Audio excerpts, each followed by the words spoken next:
Well, dear students, myself Dr. Ashish Garg, Associate Professor in Chemistry, SEET, RN Ruia government college, Ramgarh Shekhawati, district Sikar, Rajasthan. बच्चों, BSc part third में second paper organic chemistry हमने topic start किया हुआ है, organic synthesis via इनोलेट्स। बच्चों, हमने इसमें दो एग्जाम्पल्स, पहला एग्जाम्पल था एसीटोएसिटिक एस्टर, वो हमने कंप्लीट कर लिया। यहां पर मेलोनिक एस्टर जो इसका सेकंड एग्जाम्पल है या सेकंड रसायन है आपके पाठ्यक्रम में, उसके बारे में हम अध्ययन कर रहे हैं। मैंने पार्ट 11 में मेलोनिक एस्टर बनाने की विधि, मेथड ऑफ सिंथेसिस बताया था। इस पार्ट में हम मेलोनिक एस्टर के सिंथेटिक यूजेस, संश्लेषात्मक अनुप्रयोग, इसके बारे में हम अध्ययन करेंगे। बच्चों देखिए, मैंने मेलोनिक एस्टर बताया था आपको कि इस तरह से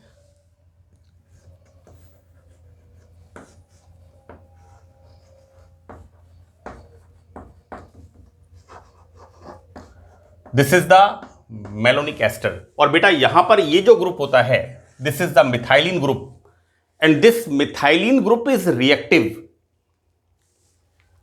क्योंकि ये मिथाइलिन ग्रुप दो इलेक्ट्रॉन अट्रैक्टिंग ग्रुप्स के बीच में स्थित होता है और इसकी हाइड्रोजन लेबाइल हो जाती है, रिएक्टिव हो जाती है। बेटा इसका हमने फॉर्मेशन किया था मैं बता देता हूं आपको। देखिए, this is the malonic ester, और इसकी जब रिएक्शन हम कराते हैं C2H5ONA, एसीटोएसिटिक एस्टर में भी मैंने बताया था कि किस तरह से एसीटोएसिटिक एस्टर का रिएक्टिव मिथाइलिन ग्रुप का हाइड्रोजन Na+ से रिप्लेस होता है। तो बच्चों यहां पर क्या हो रहा है, यहां पर लाइक दिस, ये इथाइल ग्रुप है ना, this is the ethyl group. आप चाहें तो ET लिख सकते हैं और आप चाहें तो इसको C2H5 लिख सकते हैं। So this is the sodium salt of acetoacetic ester. बच्चों ये जो इसका ऋणायन बनता है, मैंने यहां पर इस ऋणायन के बारे में, एसीटोएसिटिक एस्टर का जो एनायन बनता है इसके बारे में मैंने यहां पर बताया है। देखिए यहां पर मेलोनिक एस्टर में रिएक्टिव मिथाइलिन ग्रुप होता है, this is the reactive methylene group. Malonic ester keto form में होता है, जैसे एसीटोएसिटिक एस्टर दो फॉर्म्स में होता है, इनोल एंड कीटो, और वहां पर हमने चला अवयवता को पढ़ा था। लेकिन देखिए एसीटोएसिटिक एस्टर में एक तरफ कीटो ग्रुप होता है और दूसरी तरफ एस्टर ग्रुप होता है, राइट। तो कीटो ग्रुप में कीटो इनोल चलावयवता संभव होती है, जबकि एस्टर ग्रुप में कीटो इनोल टॉटोमेरिज्म पॉसिबल नहीं होती है। यहां पर मेलोनिक एस्टर कीटो फॉर्म में पाया जाता है। बच्चों ये ब्रोमीन वाटर के साथ डीकलराइज नहीं करता, क्योंकि इसमें अनसैचुरेशन नहीं होता, नंबर 1। नंबर 2, FeCl3 के साथ कोई कलर नहीं देता। ये दोनों रिएक्शंस हमने पढ़ा था कीटो इनोल टॉटोमेरिज्म एसीटोएसिटिक एस्टर में। ये दोनों टेस्ट किस बात को कंफर्म करते हैं, प्रेजेंस ऑफ इनोल ग्रुप, लेकिन ये दोनों negative, this is negative, both test are negative, so that malonic ester enol form में नहीं पाया जाता है। बच्चों यहां पर आप देखेंगे, देखिए this is the step 1।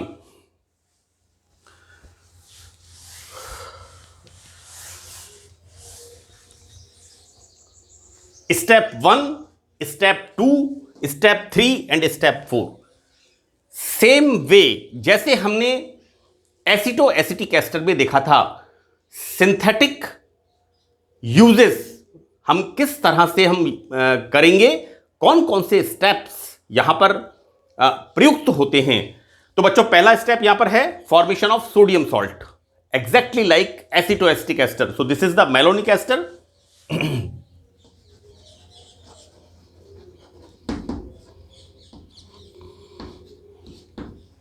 This is the malonic ester. Reaction with sodium ethoxide.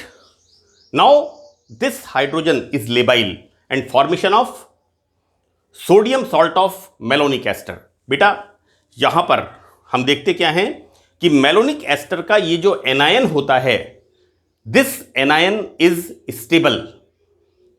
Now how and why it is stable, किस प्रकार से होता है? देखिए, this is the malonic ester. बच्चों ये दो this is the whole twice, है ना. ये बेटा सिली मिस्टेक्स हो जाती है, ध्यान रखना है इनका बच्चों, है ना. इनका जरूर आप ध्यान रखिएगा. मैंने बहुत अच्छी तरह से इसे लिखा था, लेकिन गलती की पॉसिबिलिटी रहती है, सो रीचेक जरूर करें. देखिए यहां पर CH2 group is surrounded by 2 ester group, right. यहां पर ऑक्सीजन के पास lone pair of electrons, 2 lone pair of electrons.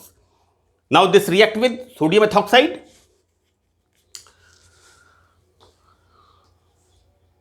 जैसा कि स्पष्ट है, रिएक्टिव मिथाइलिन ग्रुप से हाइड्रोजन H+ के फॉर्म में बाहर निकलेगा and formation of anion, malonic ester का anion. Now this anion is stable, अनुनाद के द्वारा स्थायी होता है. This bond shifted here, so this shifted here, so negative charge comes here, right. Delocalisation of the electrons. Now this electron shifted here, so this electron shifted here and this comes here, so this is the formation of another resonance form. दूसरा resonance form यहां पर बनता है. तो बच्चों मैंने आपको बताया कि किस तरह से monosodium salt of malonic ester. अब देखिए एक बड़ी इंपॉर्टेंट बात है कि जब हमने एसिटोएसिटिक एस्टर में इस तरह का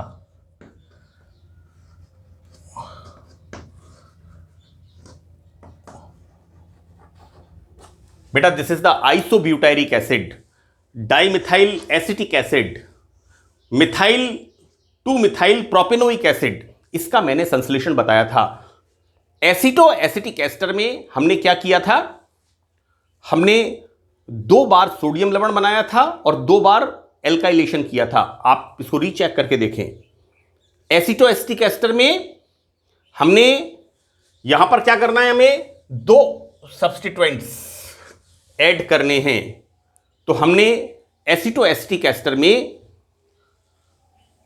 पहले सोडियम सॉल्ट फॉर्म किया, फिर उसका एल्काइलेशन कराया, वापस सोडियम सॉल्ट फॉर्म किया, देन एल्काइलेशन कराया, राइट. लेकिन यहां पर एक मतलब हम कहेंगे प्रिविलेज, एक सुविधा क्या होती है कि यदि हम सोडियम इथॉक्साइड के 2 मॉलिक्यूल्स काम में लेते हैं, राइट, तो बच्चों क्या होता है, बोथ द हाइड्रोजन, मिथाइलिन समूह की दोनों हाइड्रोजन इस सोडियम से प्रतिस्थापित हो जाती है और क्या बनता है, इस तरह से.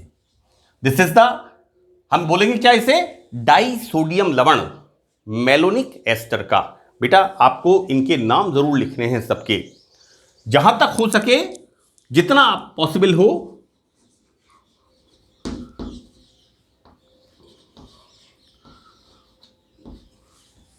आप ये नहीं सोचें कि एग्जामिनर को नाम पता होगा. आप एग्जाम दे रहे हैं तो आपका जो प्रेजेंटेशन पार्ट है वो इस बात पे डिपेंड, वो किस तरह से रिफ्लेक्ट होगा, किस तरह से रिप्रेजेंट होगा.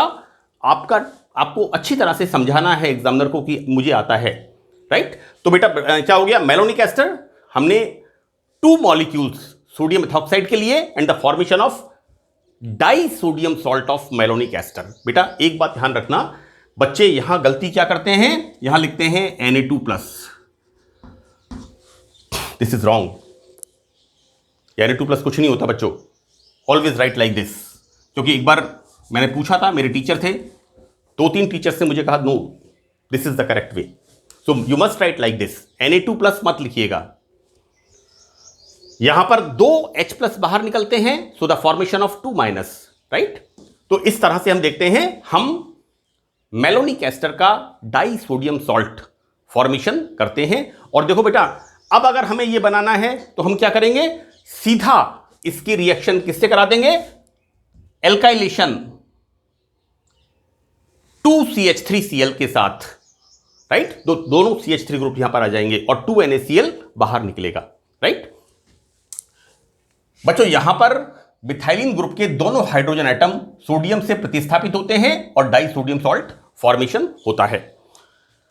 Now in the second step, बिल्कुल वैसे ही जैसे हमने एसिटोएस्टिक एस्टर में देखा था, हमें क्या प्रोडक्ट बनाना है उसके हिसाब से वी आर डूइंग एल्काइलेशन और एसिटाइलेशन।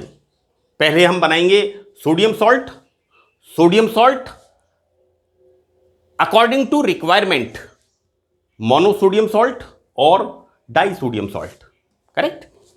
एल्काइलेशन और एसिटाइलेशन, बेटा this is the sodium salt of malonic ester. आप हो सके तो नीचे लिख दीजिए, मैंने यहां लिखा हुआ है, देखिए, sodium salt of malonic ester, है ना।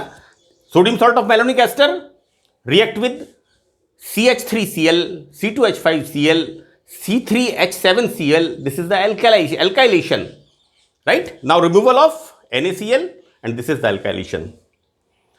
यहां पर रिएक्शन कराते हैं एसिटिल क्लोराइड के साथ, so the removal of NaCl and formation of acetyl derivative. बेटा ये क्या बना है, एल्काइल व्युत्पन्न मेलोनिक एस्टर का, ये क्या बना है, एसिटाइल व्युत्पन्न मेलोनिक एस्टर का। Clear. Now in the next step, number third step में एसिडिक हाइड्रोलाइसिस। देखो बच्चों, हमारी रिक्वायरमेंट क्या है उसके हिसाब से हम आगे बढ़ेंगे। यहां पर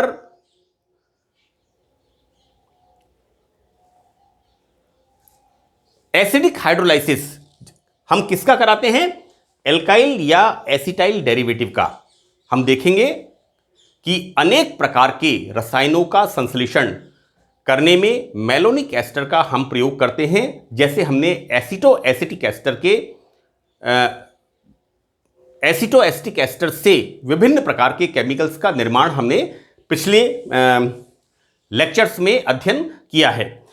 तो यहां पर एल्काइल सब्स्टिट्यूटेड मेलोनिक एस्टर, इसका हम हाइड्रोलाइसिस करते हैं एल्कलाइन सॉल्यूशन, राइट। इसको हम उबालते हैं क्षारीय विलयन के अंदर, बेसिक सॉल्यूशन KOH या NaOH के सॉल्यूशन में इसको हम बॉईल करते हैं। तो यहां पर ये एस्टर ग्रुप, बेटा देखो ऐसा है कि ये जो एस्टर ग्रुप होता है ना, COOC2H5, this is the hydrolysis इस तरह से, राइट। जब भी कभी derivative, acid derivatives, acid halides, acetamide, acetic anhydride and ester, इनका जब हाइड्रोलाइसिस करते हैं तो पेरेंट कंपाउंड बनता है जिससे ये डेरिवेटिव फॉर्म हुए हैं। तो यहां पर क्या हो रहा है, ये एस्टर ग्रुप इस तरह से इसका हाइड्रोलाइसिस होता है और फॉर्मेशन होता है, this is the formation of di carboxylic acids, correct. देखो बेटा, मैंने आपको ये वाला एग्जांपल दिया, राइट। अब यदि आपको यहां पर इसको बनाना है, यहां पर क्या बन गया, डाई कार्बोक्सिलिक एसिड्स, जिसके अंदर 2 कार्बोक्सिलिक ग्रुप होते हैं। यहां पर हम क्या बना रहे हैं, this is the mono carboxylic acid. तो बहुत सिंपल है कि ये जो बनता है डाई कार्बोक्सिलिक एसिड, इसको हम क्या करें, यहां पर इसको हम हीट करेंगे, एक कार्बन के ऊपर 2 carboxylic group, so the removal of this is RCH COH। इसको जब हीट करेंगे तो एक कार्बन के ऊपर 2 carboxylic acid group, so the removal of CO2, right, and formation of this this is the mono basic acid. बेटा इनका ध्यान रखना, mono carboxylic acid, mono basic acid एक क्षारकीय अम्ल जो एक OH- को न्यूट्रलाइज करता है, it gives H+, only 1 H+, so it neutralise 1 OH-, so this is mono carboxylic acid, right. तो बच्चों देखिए, हमने इस सेशन में इस बात की प्रिपरेशन की है कि किस तरह से हम मेलोनिक एस्टर से विभिन्न प्रकार के रसायनों का निर्माण करेंगे।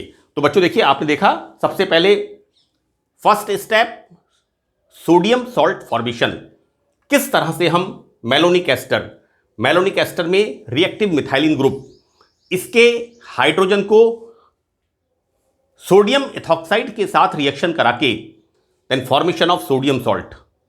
यहां पर this anion is stable by the resonance, अनुनाद के कारण स्थायी होता है, राइट। सेकंड हमने क्या देखा कि यहां पर एक और हमें प्रिविलेज है, हमें दो बार सोडियम सॉल्ट का फॉर्मेशन ना करना पड़े, 2 बार हमें एल्काइलेशन नहीं करना पड़े।